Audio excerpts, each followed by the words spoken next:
The sea takes no prisoners. If anything made by humans, including other human beings, slips below the waves, there's a strong chance it will stay down there forever. On the other hand, though, non-human life thrives underwater, and we know surprisingly little about the complex creatures and ecosystems that exist at the depths.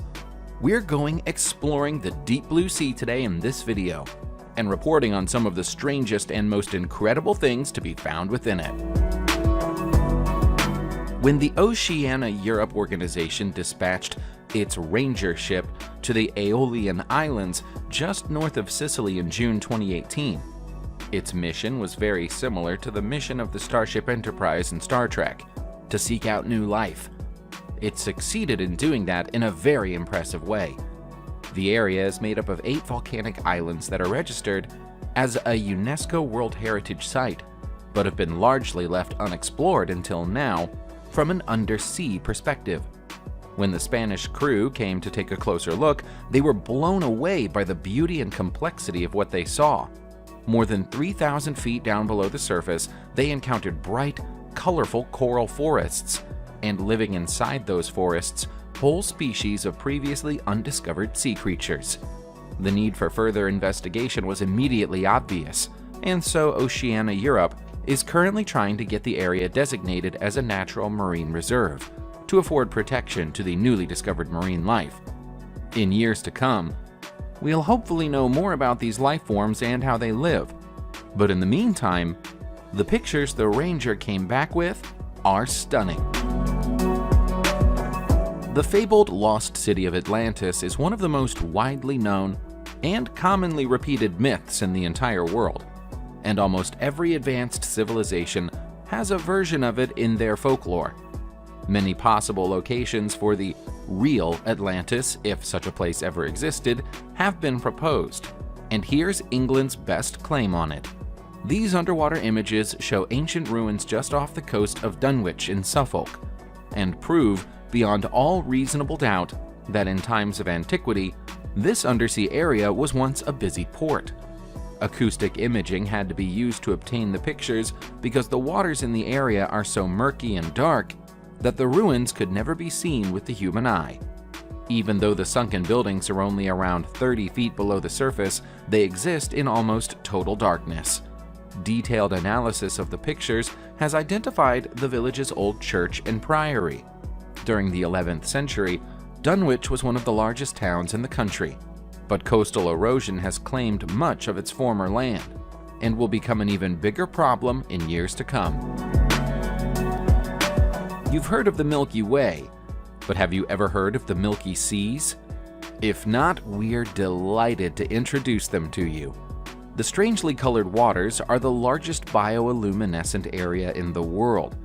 The expanse is just off the coast of Somalia, but somehow managed to go undetected by scientists until 2005.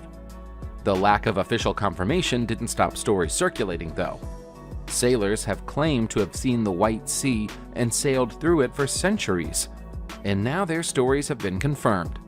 The area, which is around the same size as the US state of Connecticut, even gets a passing mention in the classic Jules Verne novel 20,000 Leagues Under the Sea. Scientists ignored the claims for years because they thought that the concentration of bacteria that would be required to produce such an effect was impossible. But Steve Miller decided he was going to prove or disprove the phenomenon once and for all. All he needed to do was compare the logs of the SS Lima, which claimed to have sailed through the area in 1995, with meteorological satellite data from the same night. When he did, the truth was staring him straight in the face. It's thought that the effect is caused by a bacteria called Vibrio harveyi, although how such a large congregation of it exists is a mystery. Back in the 1940s, there was a very pleasant resort and hotel on the banks of Lake Minnewanka in Alberta, Canada, called Minnewanka Landing. You can still visit the resort today, but you'll need diving equipment to see it. It's 60 feet below the waterline, and it didn't get there by accident. The resort first opened in 1888 and offered cottages, restaurants, hotels, and cruise boat rental, but it fell victim to destruction from its own side during the Second World War. It had been decided that the nearby Calgary Power Company needed to increase its hydroelectric capacity to supply an explosives plant, and the only way to do it was to expand the lake. Minnewanka Landing was deliberately drowned in June 1941 as the water levels rose by 100 feet. The waters of the lake are exceptionally cold, and so the freezing temperatures have preserved the remnants of the resort surprisingly well. It's become a popular site with divers, although the frigid temperatures mean that it isn't an ideal place to go if you're new to the hobby. While Canada has a somewhat charming underwater vacation resort, Estonia attracts divers with its slightly less charming underwater abandoned prison. Rumu Prison used to be a forced labor camp during the Soviet era, and it's unlikely that the people who were interred here decades ago ever imagined that it would one day become a place of such outstanding beauty. The old prison was built at the tip of a limestone quarry, and the quarry provided torturous, back-breaking work for the inmates unfortunate enough to be interred there. Rumu was built during the 1940s and remained in use until 1991, when Estonia became independent.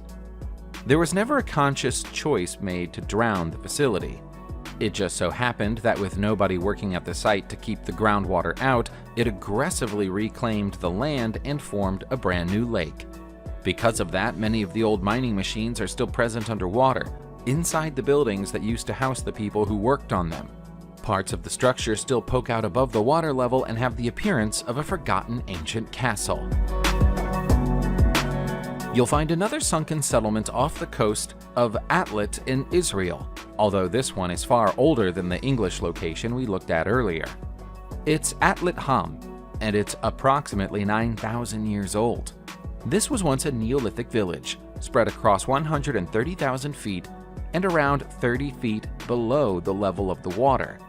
Nobody even knew it was there until 1984, when it was discovered by marine archaeologist Ehud Galili, and ever since then, it's been giving up its secrets one exploratory visit at a time. As is the case with many Neolithic-era settlements, there's a mysterious stone circle at the center of the village.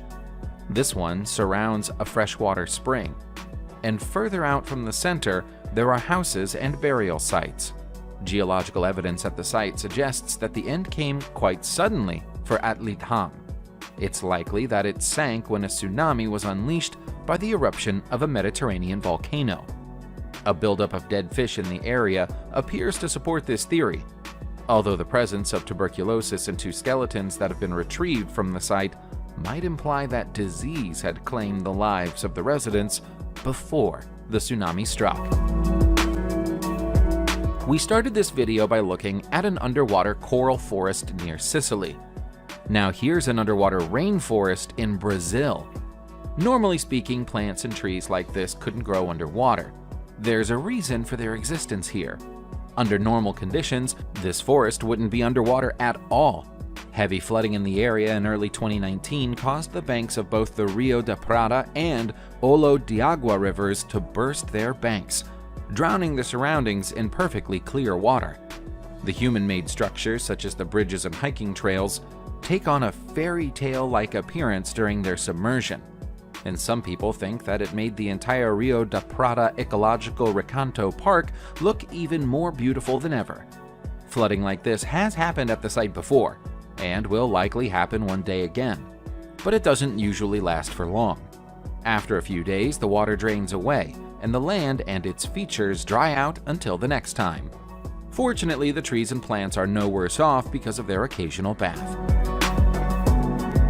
Sticking with the theme of facilities and destinations you wouldn't usually expect to find underwater, this is Nemo's Garden, an underwater farm in Noli, Italy.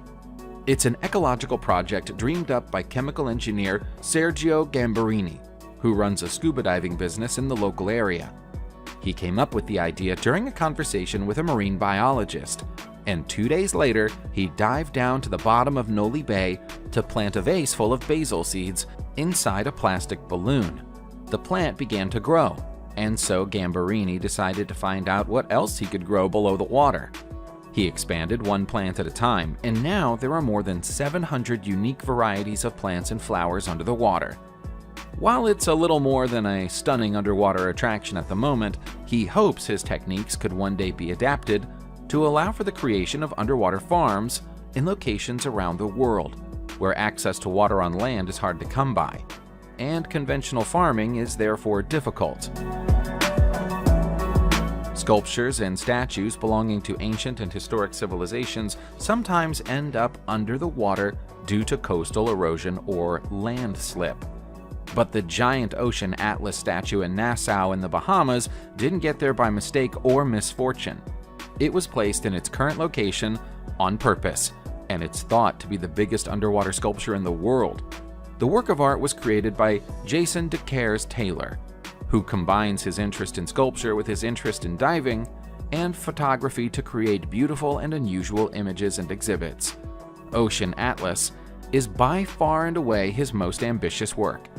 The statue, which was erected in 2014, is made from sustainable materials and is intended to encourage and support the growth of coral in the area.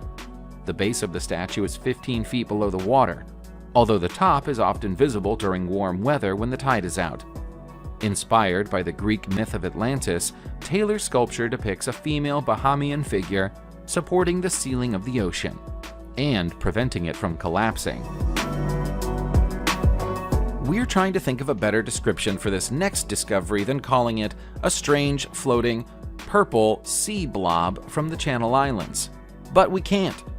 So here's a strange, floating, purple deep-sea blob from the Channel Islands.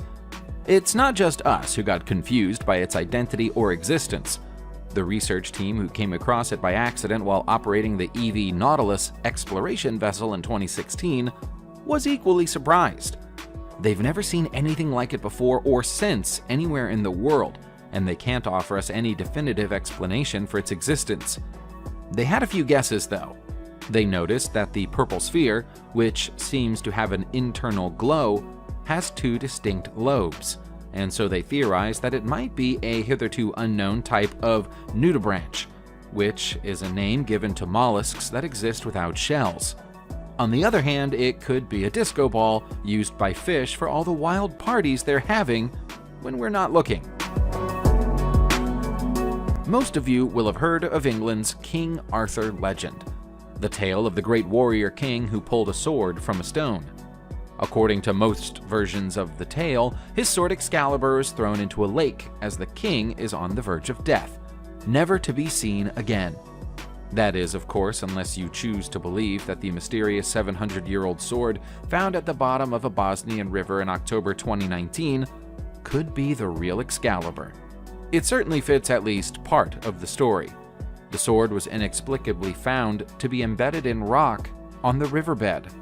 The sword was 36 feet down, and the most likely clue to its origin probably lays in the fact that the ruins of a medieval castle exist not far away from the river in the city of Zvekaj. There's a discrepancy, though. The castle was known to be in use during the 17th and 18th centuries, but the blade of the sword comes from the 14th. Swords like this one are exceptionally rare. It's only the second example found in the Balkans during the past 100 years. Abandoned trains turn up in all kinds of places you wouldn't expect them to be. If you're one of our subscribers, you've probably seen evidence of that already in some of our previous videos. We've never seen them in a location quite so strange as this before, though. Off the coast of Long Branch, New Jersey in the United States of America, there are the well-preserved remains of two 1850s steam locomotives. Nobody has any idea how they got there. There's no record of them ever going missing or being stolen, and also no record of them deliberately being sunk. At almost 100 feet below the level of the water, they're a long way down, so the most popular theory is that they were lost in a storm while being shipped from Boston to the mid-Atlantic, but for some reason, were never reported. They may even have been pushed off a barge deliberately to save the ship from sinking in rough seas. Although they have a heavy coating of barnacles and sea life, the trains have been identified as Planet Class 222T models and would make for interesting museum exhibits if anyone ever came up with the cash to raise them from their watery grave. subscribe to the channel, and turn on notifications, and you will be the first to know when a new video comes out. Thank you for watching, and see you soon!